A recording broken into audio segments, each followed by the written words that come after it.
Lucette, Clive, Gail. Who else is on here? Everyone who's on here and whoever's joining us on the other platforms, on Facebook, on YouTube. It is great to see you here this morning. And let's begin our journey. Today we're going to explore what does it mean to be a rabbi? Right? What does it take to become a rabbi? If anyone was thinking of a new profession you wanted to go into, you were thinking, maybe you want to be a rabbi at this stage in your life. Well, what does it take to do this? What is the meaning of the title rabbi, right? When did it start to be used? And what we're going to do is we're going to draw a little bit from various Jewish texts, Jewish history, halacha, Talmud, other Jewish sources, and we're going to trace the history of the rabbi. It's interesting. I saw a fascinating article about this on Chabad.org last week, and after reading it, I thought that perhaps it's a good idea for me to take some concepts from that article and maybe go a little bit deeper than that and to discuss it with you here today so we can understand what's this concept of becoming a rabbi. You've heard of smicha. What is smicha? How does it work? Where does it come from? So let me begin by sharing that with you. Sorry, I'm just taking a moment here to respond to a message that just came through, and we'll begin in a moment. But here is the basic idea. Let's just set this up. Here we go. So what is the rabbi, right? Is it the guy, is this guy the rabbi? What does it take? Now, the truth is, let me share with you a joke. It's a good old joke, they say, and in my case, perhaps it's a doubly, I say, my shul, we're not that frum, but we have a mechitza, the partition between the men and women in shul. The reason simply is because both our rabbi and our chazan puts everyone to sleep, and we can't afford to have people sleeping together in shul. They tell a joke about the rabbi, the chazan, and the shul president, that they were walking to shul one fine Shabbos morning, and sadly, they were set upon by a group of bandits. These bandits attacked them, and they took them hostage. It really wasn't a good situation after stealing their money and the jewelry, whatever they had. Well, obviously, this can't be Shabbat, whatever the case was. Yeah, good old joke. So they said that they don't have money or jewelry because it's Shabbos. Well, these murderous thugs said that we'll have to just take your lives, but we'll be nice. We'll give you one last wish each. So the rabbi begins, he says, my last wish is to give a fascinating, complex sermon that I've always wanted to deliver at shul, but never did I have enough time to do so. In this sermon, it covers the most obscure topics in Jewish law and history, bibliography, all my favorite jokes. It's going to take me about 45 minutes. Well, these hoodlums, they said, okay, all right, go ahead. We'll grant your wish. You can give your sermon. The chazan, what's your last wish? He says, my last wish is to sing this beautiful Yemenite style song. One of my favorites.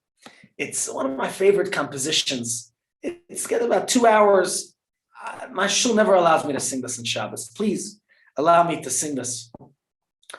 Okay, all right. They said, we'll let you sing it. Go ahead.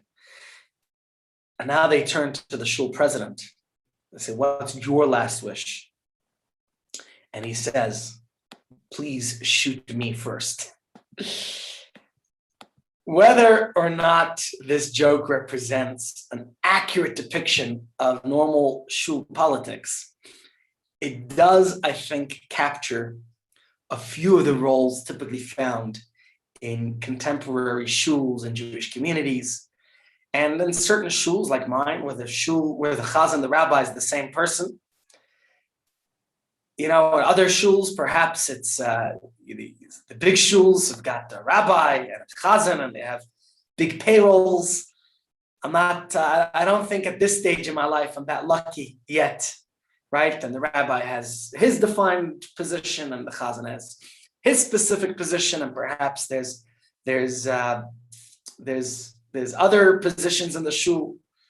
But most people would concede that a rabbi is more than just the guy who gives the weekly sermons in shul.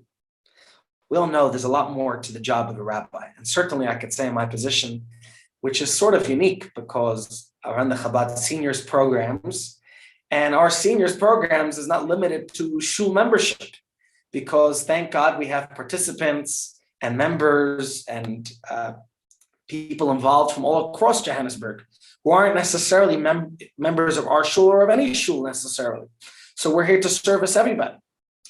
And of course, I have my own shul as well, where I'm chazan and rabbi, and oftentimes the cleaner and organizer and many other things, with my wife at my side. And thank God with the dedicated community members who fill in important positions. And the thing is, one wonders oftentimes, what is it exactly that the rabbi is supposed to do, right? Maybe some rabbis have a contract that says, and this is what the rabbi does. Maybe. But what else? And could the rabbi sometimes say that's not part of my job? Right? What exactly is a rabbi? Now, the role of the rabbi certainly has evolved over time. But the term itself, the title rabbi, is actually fairly ancient. And we could go back to the Talmud. Well, and I want to start off with a particular story in the Gemara. This story is in Tractate Bava Metzia. It's a brief Talmudic vignette that basically gives us a gateway. It will be our segue into our discussion today about the title rabbi. And it's important to note that this story actually contains a character named Rabbi Yehuda Hanasi, who is usually referred to simply as Rebbe.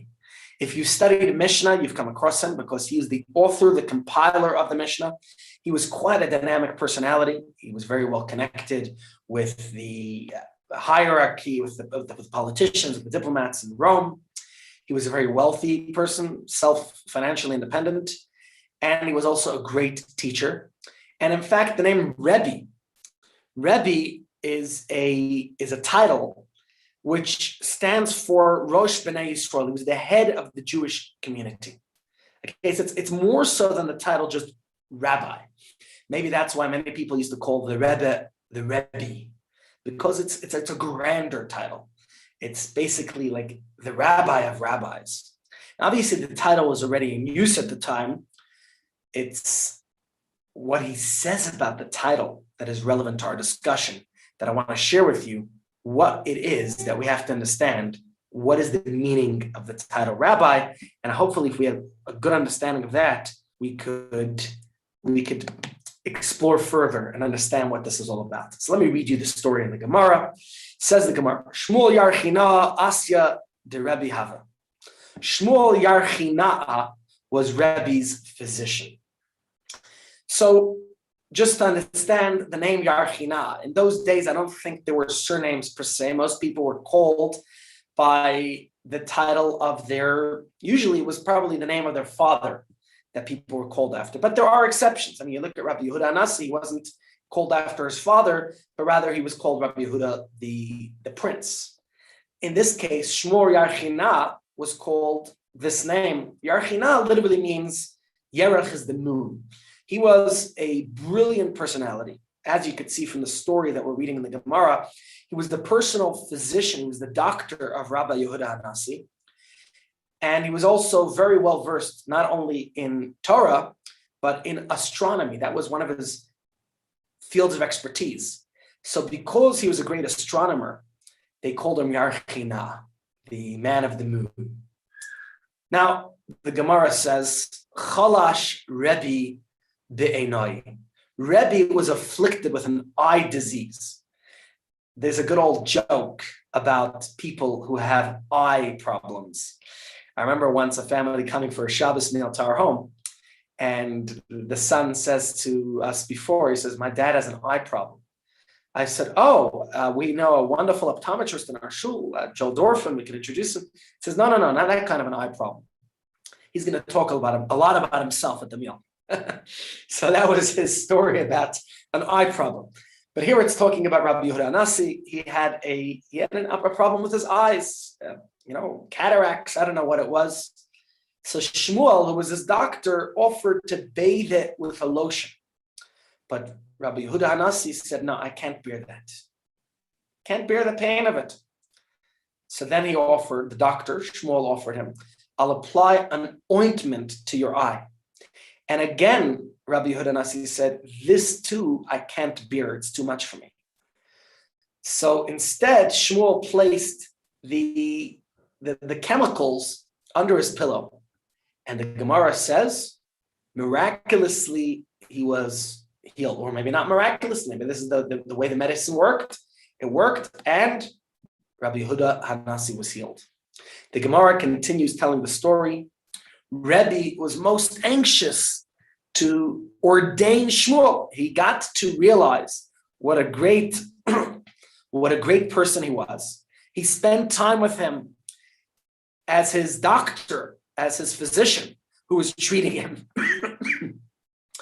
And so he felt that this man, how well versed he was in Torah knowledge and in Jewish law, and the way he, everything about him, he felt that he wanted to ordain him as a rabbi.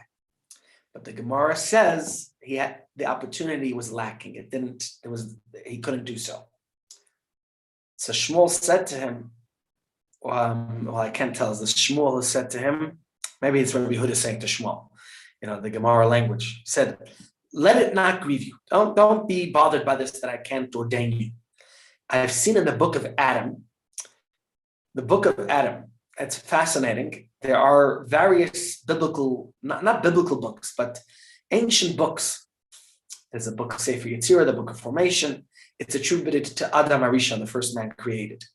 So he says that it's written in this book that Shmuel Yarchina should be called a sage, but he won't be a rabbi. And Rebbe's healing shall come through him. This is what Rebbe said to me. He said, I want to ordain you, but it says in the book that you're not going to get the title rabbi.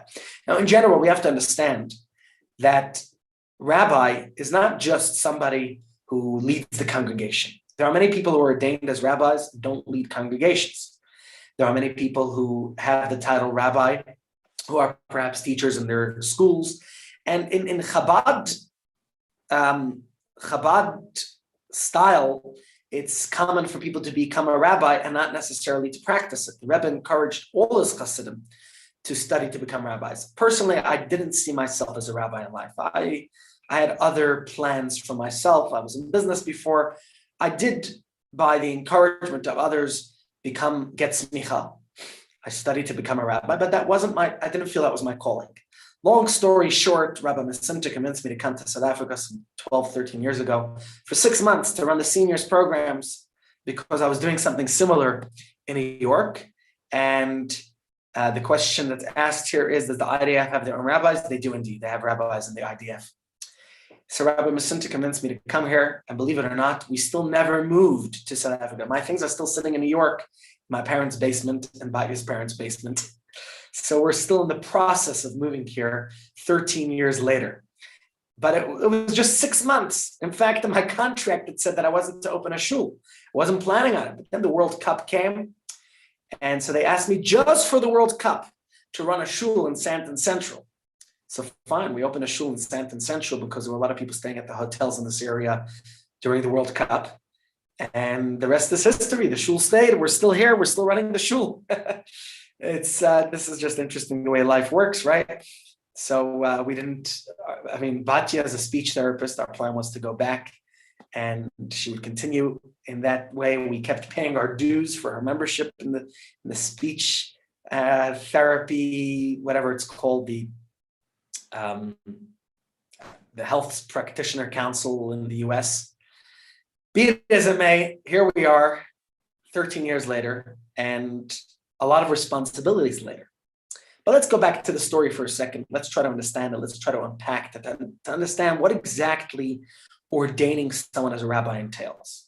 Because for me, the way I got ordained as a rabbi, I guess pretty much like any other profession in a sense. You study and you take your exams and tests, whatever they entail, and that's how you get qualified in that particular sphere, area, profession.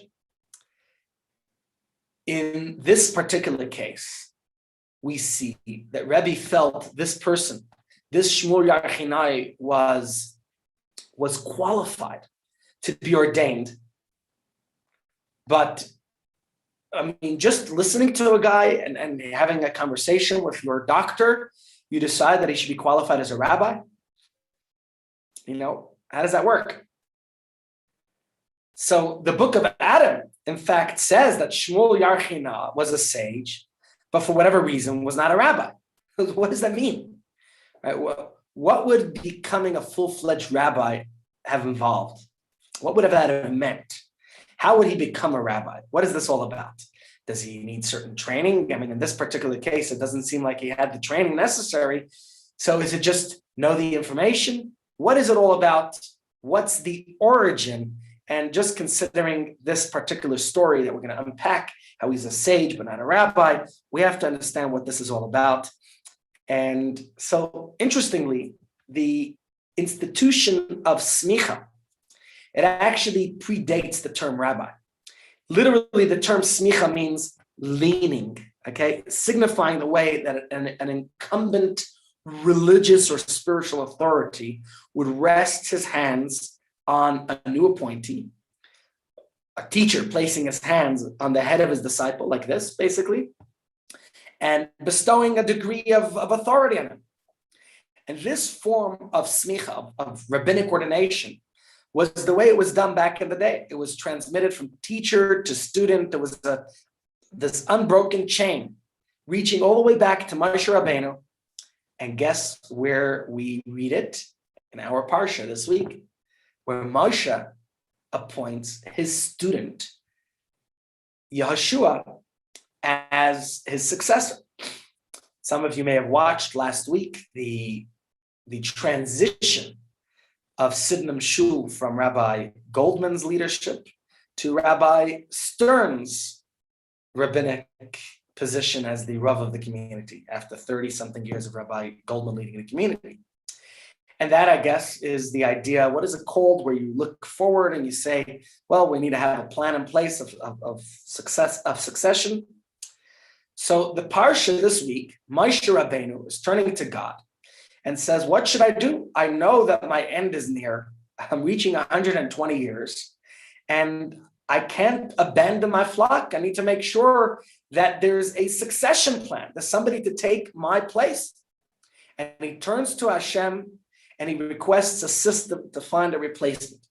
And let me just read the verses to you in our parsha. Vayidaber Moshe Hashem Lemar. Moshe speaks to Hashem saying, Yifkod Hashem leker ruchos l'chol basar ish ela'eda, that Hashem should appoint, should decide a person who will somebody from the community who will go forth before them and come before them. He will lead them out and bring them in. So the congregation of Hashem will not be like sheep without a shepherd. What does Hashem say to Moshe?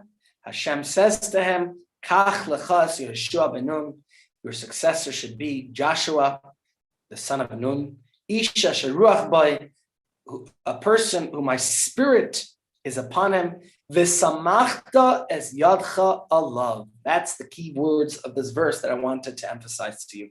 You should place your hands upon him. And this is the word, v'samachta es yadcha alav, the word samachta, to place your hands upon him. That is the origin of the word of the term smicha, ordination, or at least the way we translate it loosely as ordination. I mean, literally, smicha is a blanket, right? But this is the meaning of the word smicha, rabbinic ordination, where Hashem instructs him to take Joshua, to place his hands upon him, and to ordain him as his successor. So Yeshua now served as the leader of the Jewish people. This was a very important position. This was a position of not just as the rabbi of the community, but he was going to be the master, the teacher, and not just in a spiritual sense, but he was going to be their political leader, even in a military sense, right? Not just for spiritual, religious, and legal matters. You could argue that the verses that we read here are reserved for appointments not only for religious clerical duties, but for the broader roles that Yeshua assumed as the leader of the Jewish community, right? The political leader, the military leader of that. So Torah describes a similar ceremony that Moshe performs to bestow strictly religious status. In fact, he talks about the other people that he appoints, but in those cases, there wasn't the smicha.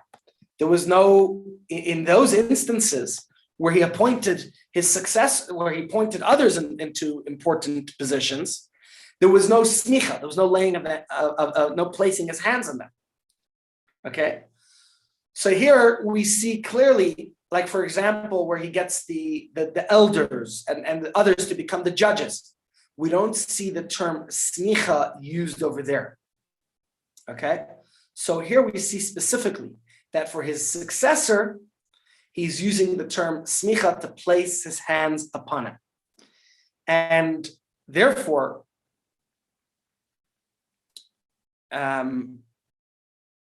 let me just go back to these verses a second because I want to just check up what it says again.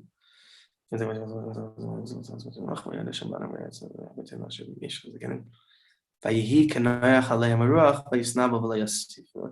Yeah, it doesn't say the term smicha in the other instances. So here it seems that Yehoshua, as his successor, gets the smicha. He is the one who's going to take over his position. And he is ordained. Again, the origin of the word smicha is to place his hands upon. So that was the original smicha, actually. That's the way one was ordained as a rabbi. That's the way one was placed into this position, to rabbinic position. So now we have to, of course, understand what the term smicha means today. But I want to go a little bit further just to look at and understand some other aspects that we're discussing here, okay? We see here that this is, in order for one to succeed in this position, it was a bestowal of spirit, you could say, okay? And in this particular instance, it is Yehoshua who is chosen, to be the successor of Moshe Rabbeinu. Now, just to get a little bit more context on the function of smicha, what it's about, and the kind of power that the ceremony, which, I was just looking yesterday of some young guys who were recently ordained as rabbis. Let's first consider the basic structures of power and authority in classical Jewish society. And it's very similar in a sense, to our society here. We're familiar with our government. I forget which ones in which city, right? Between Bloemfontein and Pretoria and Cape Town, we have our system of legislative, executive, and judicial branches of government, right? So for our purposes, we should realize that in Judaism, those existed as well, but there was more, because there was also the priestly, the Kohanim, and there was also the prophets, okay? So those were additional important positions in Jewish leadership. Now, in biblical society, that is, I'm talking about after the establishment of a Jewish monarchy, the role of the executive was fulfilled by the king.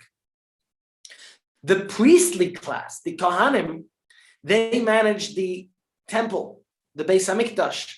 And I saw last night a fascinating talk that took place in Cape Town. If you have a chance to watch it, the Marero Shul, they interviewed a new couple that arrived here in South Africa.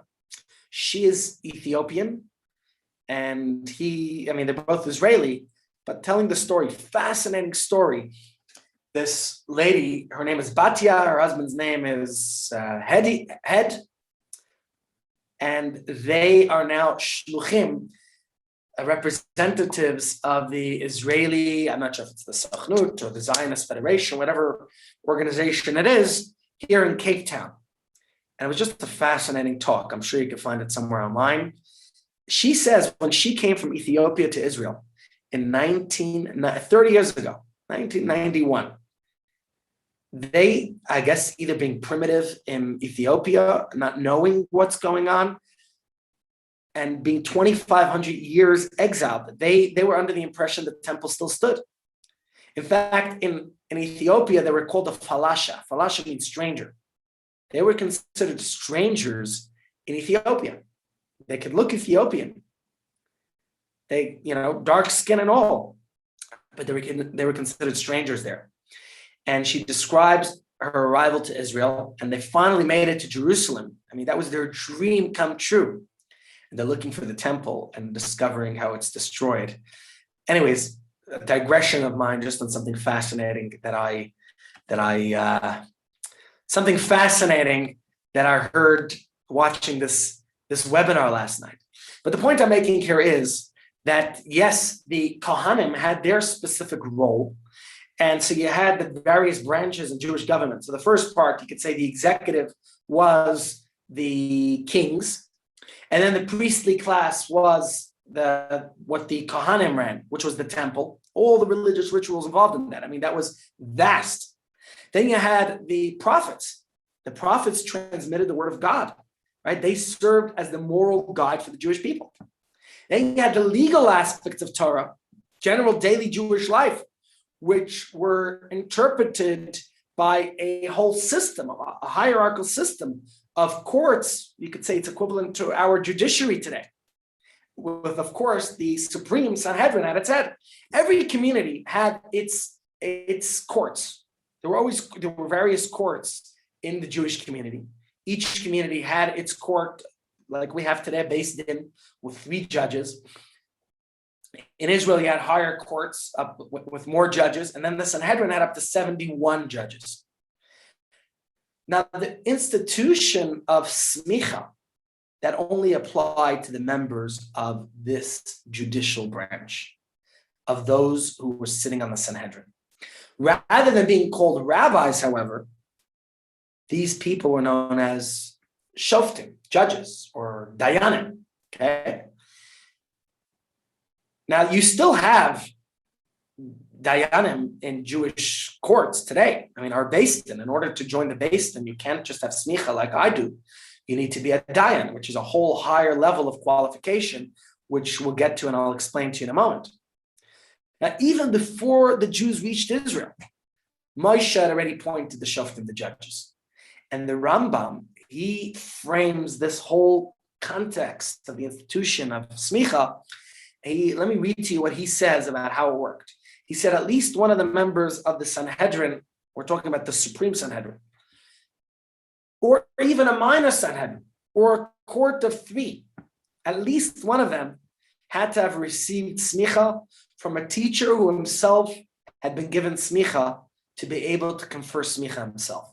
So you had to, this was the beauty. There was an unbroken chain in the history of Jewish rabbis. It existed throughout. And it's fascinating how it all worked. Okay, so let me just put this here to sum up what we just said a second ago. Yeah, right here.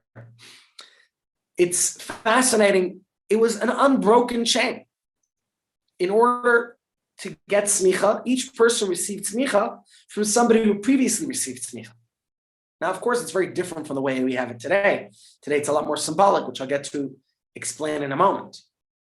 But let me read Rambam's words a little bit more to you. He says, Moshe Rabbeinu ordained Joshua, by placing his hands upon him, as we described earlier what smicha was, placing hands upon Joshua as a successor, which is in this week's parsha. He says, similarly, Moshe ordained the elders, and the divine presence rested upon them.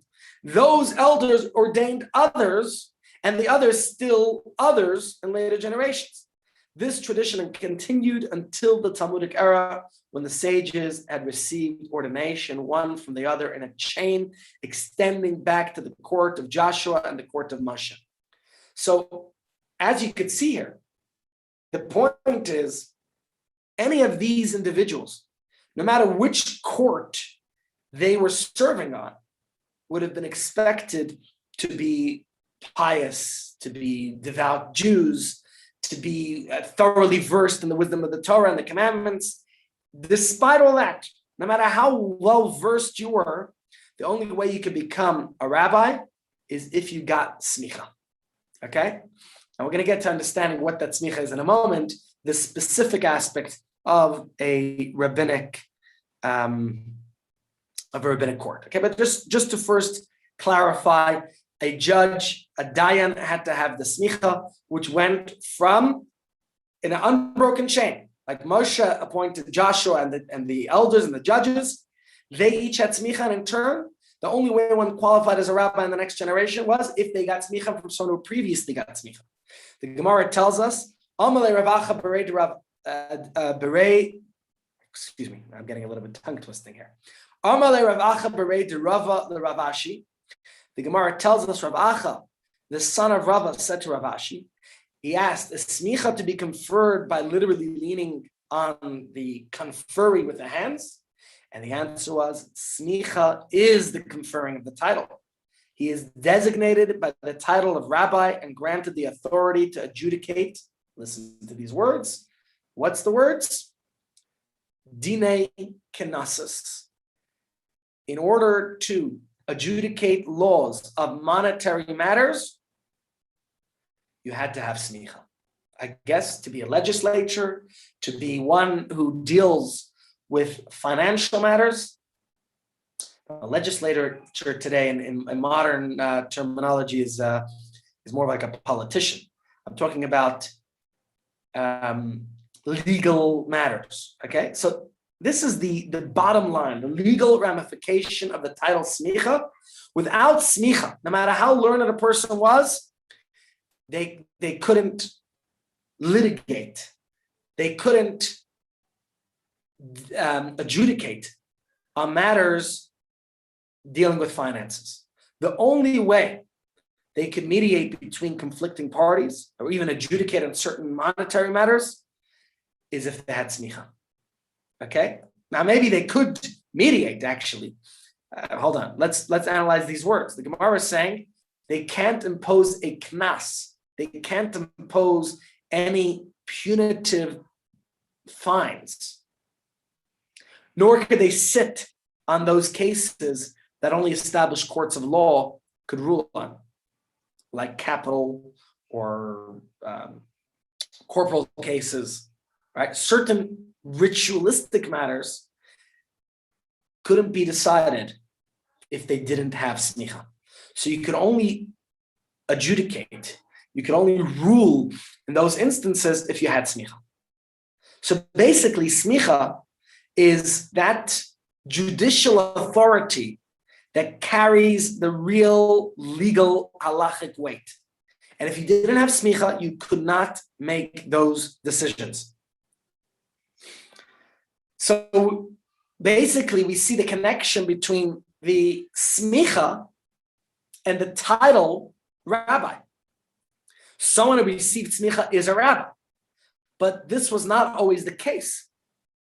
Right? As we'll discuss further in a moment, it wasn't until the first century that rabbi, right, which literally means my master, my teacher, became an official title. Until that time, even the greatest Jewish sages and prophets were rarely given any honorifics. And I look at Joshua. I mean, Moshe, we call him Moshe Rabbeinu, Moshe our rabbi, right? Our teacher, our master. But Joshua, we don't call him Rabbi Yehoshua. We call him just Joshua. That's the name we call him, Yehoshua.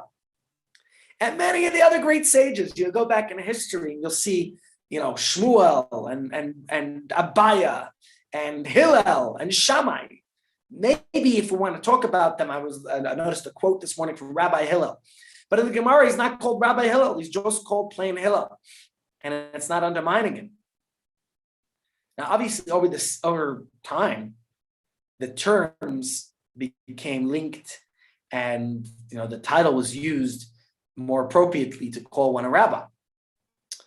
But let's try to get a better understanding and go a little bit deeper into understanding what it is. So far we said that you couldn't you couldn't decide legal matters without smicha, right?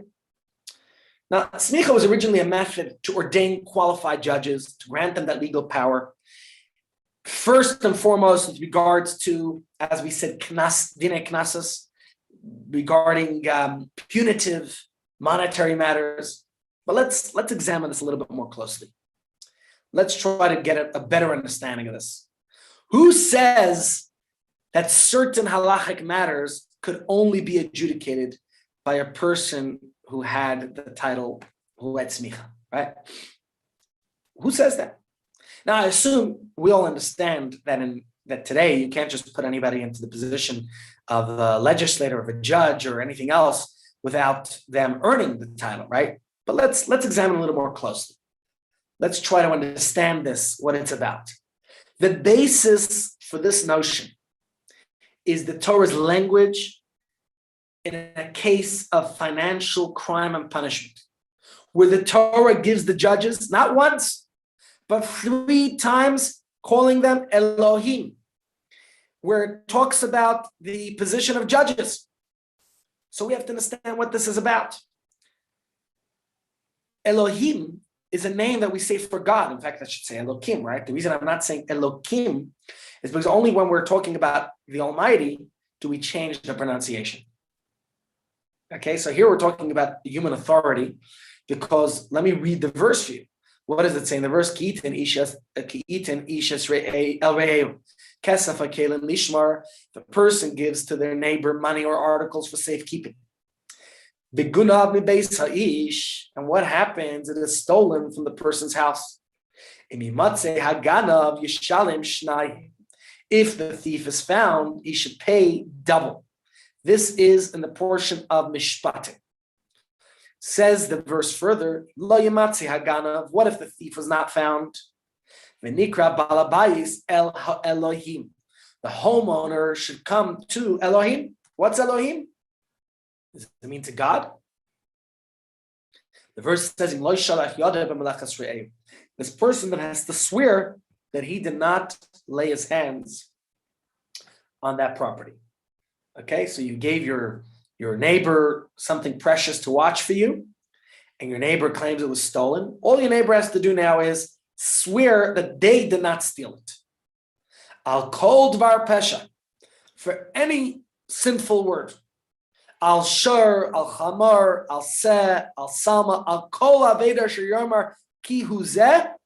So for anything, for a bull, for a donkey, for a lamb, for a garment, for any article concerning which the person will say, this is it, and this is the thing that was stolen. What does the verse say? Adalihim yava dvar shneim asher yarshiun Elohim yishalem shnaim lereim. Both parties should come to Elohim, and whoever the Elohim declares guilty should pay double to his neighbor. So obviously, we're talking here not about Elohim as God Almighty in the general usage, as God, right?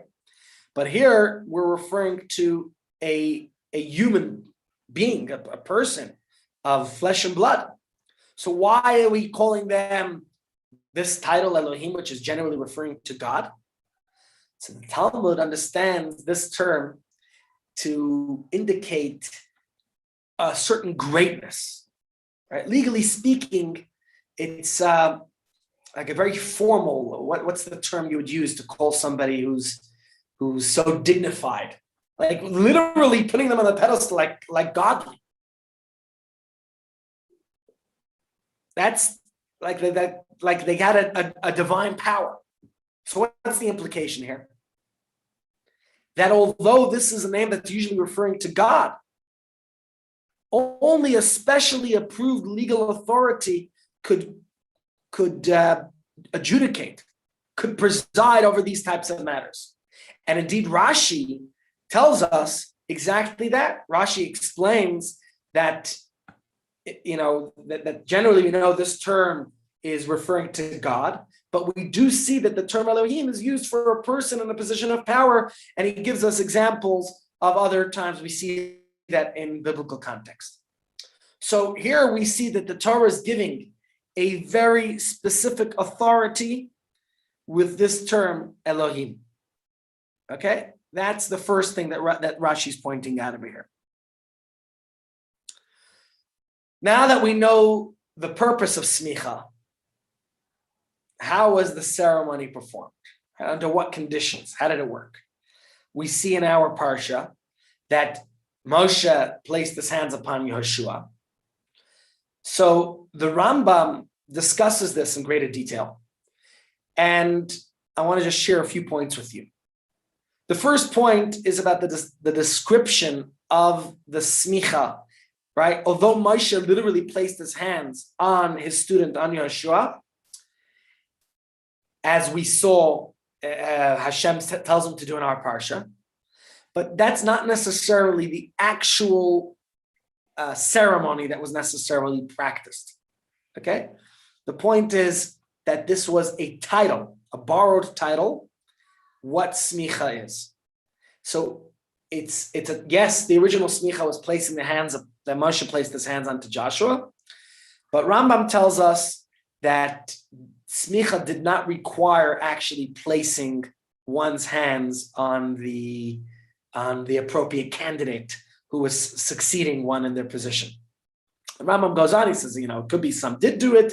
Back in the day, maybe that was more common, that rabbis placed their hands upon their students, and that's how their smicha was granted. But that wasn't necessarily what made it, it wasn't a make or break. The idea, he says, is that it was more of a borrowed term, smicha. Let me read it to you in the words of Rambam, just so you could get a taste of it, okay? Says Rambam, how is the practice of smicha practiced for all time? The person conveying ordination does not rest his hands upon the elder's head.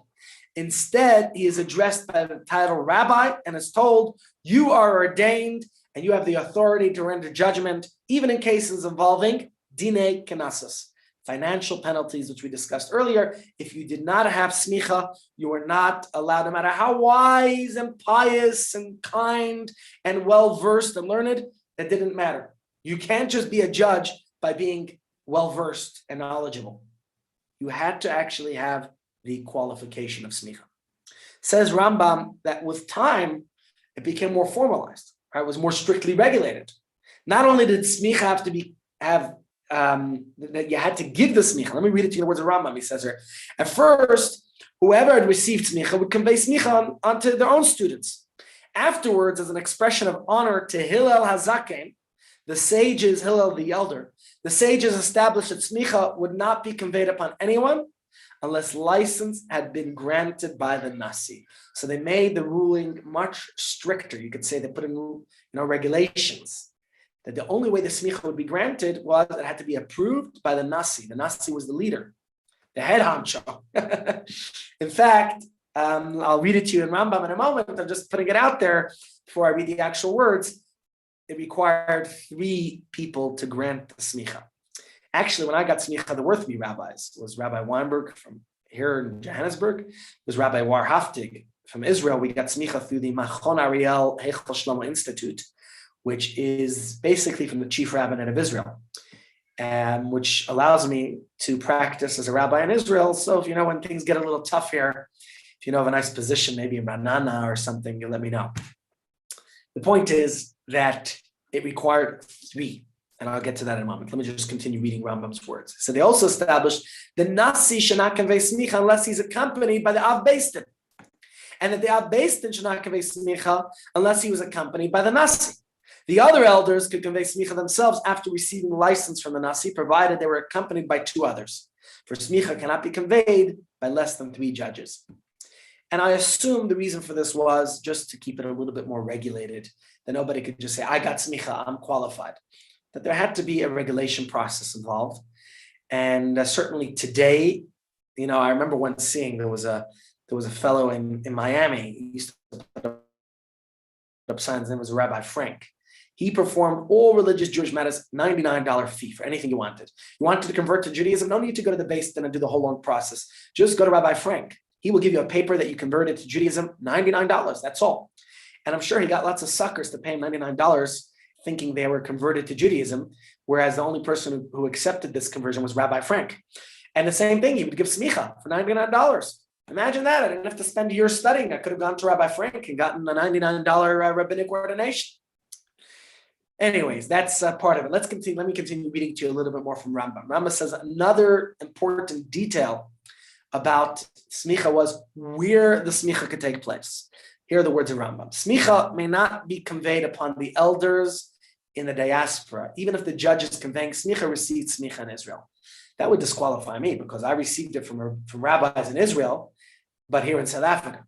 It says, the Rambam, even if the judges conveying smicha were in Israel and the elders to receive the smicha were in the diaspora, they should not convey the smicha. Needless to say, this applies if the judges conveying smicha were in the diaspora and the elders received smicha were in Israel. If both of them were in Israel, smicha may be conveyed, even though the recipients are not in the same place as the one conveying the smicha. Instead, the judges conveying smicha send to the elder or write to him that he has been given smicha and that he had permission to adjudicate cases involving financial penalties. Okay, sorry. So the words from Rambam is that it would be accepted because they are ordaining me from Israel and sending a letter here, which is part of what happened. Okay, this is all a little bit about the history of smicha. Let me share with you another point or two before we conclude today. I might have to continue this tomorrow because I do have quite a bit more. And I don't know if you're finding this interesting or not, but certainly it was interesting for me to put it all together. So here's something the Gemara says that we refer directly. The Gemara tells us that the idea of smicha says the Gemara Shusa. What is the extent of an authorization? Says the Talmud, when Rabba Bar Chana was about to go to Babylon, modern day Iraq, Reb Chia said to Rabbi, by the way, you think of places in the world that had the largest Jewish populations for a long time. Yesterday, the 17th of Tammuz, we commemorated the breach of the walls of Jerusalem in the destruction of the first temple in, I forget what year, around 580 before the Common Era. And basically, most Jews were then exiled in Babylon. Jews were living in Iraq from the time of the first temple's destruction, which we commemorated yesterday, all the way until very recent times. I mean, there's very few Jews left in Iraq. Probably today, any Jews living in Iraq are members of military, and very few actual Iraqi Jews. We had visitors for Shabbos before Corona. We used to get visitors all the time. And one of our visitors told us that they lived in Iraq for some time and was telling me all about this dentist in Iraq, a woman who was a Jewish lady, very popular dentist there. But other than that, there aren't very many Jews left in Iraq today. But back then, that's where a tremendous amount of Jewish people were. So here the Gemara tells us, when Rabbi Bar Chana was about to go to Iraq, to Babylon, Rav Chia said to Rebbe, as in Rabbi Yehuda Hanassi, we mentioned earlier, my brother's son is going to Babylon. May he instruct in matters of ritual law? He's going there. Rebbe said, yes, he may instruct. May he judge in monetary cases, he asked. And Rebbe said he may judge. May he declare firstborn animals permissible for slaughter? Rebbe said he may. When Rav went there, Reb Chia said to Rebbe, my sister's son is going to Babylon. May he decide on matters of ritual law? Yes, he may. May he decide on monetary cases? Yes, he may. May he declare firstborn animals permissible for slaughter? He may not, Rebbe said. So what is this story telling us? What is this about? Although any recipient of smicha must be familiar with Torah law, obviously, right? You have to be knowledgeable in that. That's what your smicha is about, that you proved that you studied and that you're qualified in these areas, right? There are certain conditions, though, to a particular smicha. And that's something discussed previously. Just like when it comes to lawyers or doctors, you might have somebody who is a doctor. It could be a GP, a general practitioner. But then you have people who specialize. The general practitioner cannot perform a cardiac surgery. They might not be a pulmonologist. And that's where you get the experts. You have neurologists and cardiologists and pulmonologists and all type of ologists, right? So yes, there's a general smicha, which is what I have. But then there are fields of expertise. Then there are certain areas where one specializes in. And we have that in Jewish law, where people are experts, perhaps in laws of kashrut, in laws of monetary laws, laws of marriage, or divorce, or conversions, or so many different areas, as we could see it in our own base. That's the point the story is I think, illustrating. The idea that, yes, one could get the smicha, but then they withheld from them the power to permit firstborn animals. Okay, again, without going into all the complex details of it. The idea of a particular field of smicha exists today as well. And in fact, there's something called yore yore. What's yore yore? Yore yore is regarding ritual matters. That's the smicha that I was granted. And we study basically laws of kosher. I'll tell you, there were 7 areas of Jewish law that we studied for our smicha. We studied laws of kashrut, 3 books of Shulchan Aruch called Melicha, laws of salting meat. I know it doesn't seem very common or frequent that we have to engage in that today. In fact, I've probably forgotten most of that, but it's laws relevant to butchers. Don't ask me those laws today. It's nearly 20 years since I studied them, so I probably don't remember that much. Then there's laws of basar b'chalav, mixtures of milk and meat that somehow got mixed together. Then there are laws of taruvas, other mixtures forbidden and permissible. And finally, we went then into other areas. We studied laws of Shabbos, laws of kashering for Pesach. We studied laws of, what else was there?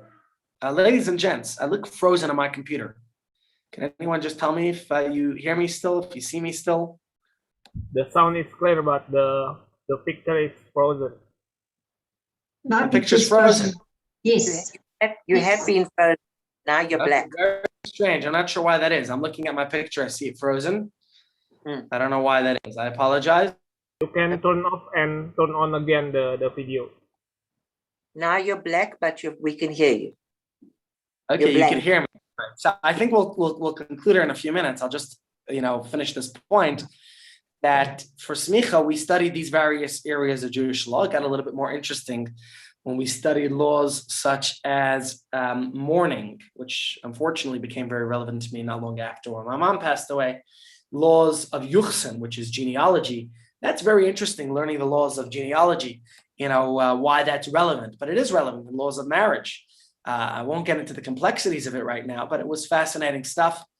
From a Talmudic perspective, it discusses even laws of DNA, ancient laws of DNA. The Talmud talks about a woman getting impregnated from sperm that's left in a bathtub. It was fascinating stuff to learn. So it's called Hilchas Yuchsin. And what else did we do? I'm trying to quickly recall. Shabbos, Yuchsin, mourning, and Pesach, kashering for Pesach. I can't say I'm an expert in any of those fields, but it was just a general knowledge that we were basically exposed to. And that's called Yore Yore.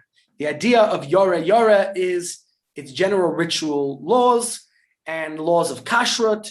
Okay, and that's general smicha that we study for that's the general smicha that we studied for, and that's probably what most rabbis study for. However, there are other aspects, and for example, the law is called Yadin. Let's see if I can put that here. Yadin are more civil laws, okay? And that's like a judge. I have a brother in Australia. He is a judge, a dayan, based in there. In order to be a dayan, you have to study Yadin. Those are the laws. That's studying civil law in Judaism, right? And that's basically the extent of rabbinical ordination as it is today, as smicha is today. But it gets more interesting. And what I think we'll do tomorrow, if this topic is still of interest to everyone, then join us here tomorrow. And what we'll do tomorrow is we'll just look a little bit further into this. And we'll look at the history, I guess, as it expanded, as rabbis became more, as the title expanded. So there's some more interesting ideas to look in that. And I want us to also look at something specific also that we find in our Parsha. So please God, we'll look at all these matters together. All right, with that, ladies and gents, we'll be in touch. Wish you all a great day, and sei gesund. Thank you. Thank you. Take care. Thank you.